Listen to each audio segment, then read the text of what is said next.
Profil singkat Herman Mayori, Kadis PUPR Musi Banyuasin yang kantornya disegel KPK pada Jumat 15 Oktober malam. Profil singkat Herman Mayori, Kepala Dinas Pekerjaan Umum dan Penataan Ruang PUPR Kabupaten Musi Banyuasin, Sumatera Selatan. Nama Herman Mayori jadi sorotan setelah kantornya disegel Komisi Pemberantasan Korupsi pada Jumat 15 Oktober 2021 malam. Tak banyak informasi yang didapatkan dari sosok Herman Mayori di mesin pencarian.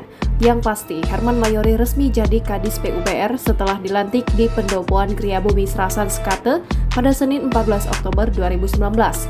Gedung belakang Dinas Pekerjaan Umum dan Perumahan Rakyat Musi Banyuasin mendadak diperiksa dan disegel beberapa petugas dari KPK. Para petugas tersebut berjumlah sekitar 6 orang dengan menggunakan mobil jenis Innova warna abu-abu, 2 mobil, dan Avanza berwarna hitam. Hingga berita ini diturunkan, belum diketahui nama-nama yang diduga dibawa KPK.